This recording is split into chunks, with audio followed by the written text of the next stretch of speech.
કે ભૌમાસુરે 16,000 કન્યાઓ કેદ કરી છે. ભગવાન ગયા ભૌમાસુરના સકંજામાંથી 16,000 કન્યાઓને ભગવાને મુક્ત કરાઈ. એ 16,000 દીકરીઓએ કહ્યું, કૃપાનાથ, આ જગતમાં અમારું કોઈ પણ પાણી ગ્રહણ કરશે નહીં, કારણ કે અમે એવા દૈત્યના સકંજામાં રહ્યા છે, એટલો ખોટો અન્ય દોષ આપશે. ભગવાને કરુણા કરી અને કૃપાનાથે 16,000 દીકરીઓ સાથે પાણી ગ્રહણ કર્યું. આ 16,000 દીકરીઓ કોણ હતી? આ 16,000 દીકરીઓ ઇન્દ્રની અપ્સરાઓ હતી. કારણ કે ભગવાન નર અને નારાયણ જ્યારે બદ્રીનાથમાં તપ કરતા હતા, તો ભગવાન નર નારાયણના તપમાં અવિવેક કરવા માટે ઇન્દ્રએ 16,000 અપ્સરાઓને નરનારાયણના નિકટમાં મોકલ્યા. ભગવાનના દિવ્ય તપથી સર્વ અપ્સરા શરણાગત બની પછી ઇન્દ્ર પધાર્યા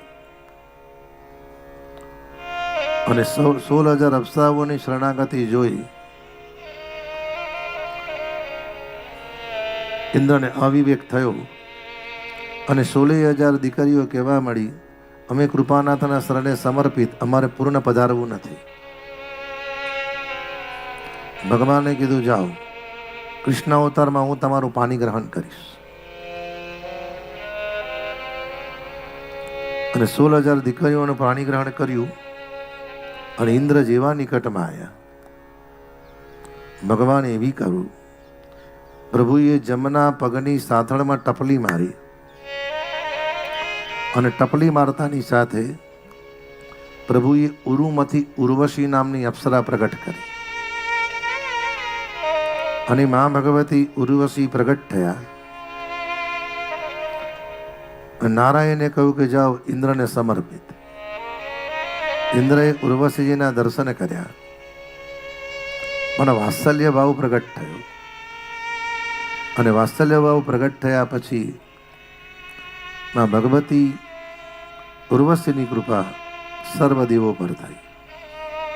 અને આજે પણ માં ઉર્વશીનું દિવ્ય મંદિર બદ્રીનાથમાં છે.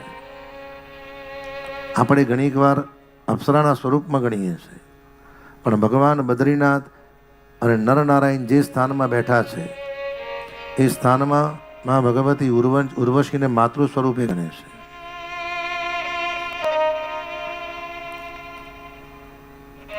એમ કરુણા થઈ અને ભગવાને કરુણા કરી અને 108 વેદની ઋચાઓ હતી.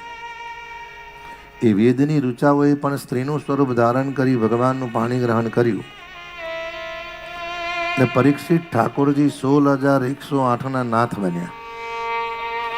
બોલો દ્વારિકાધીશ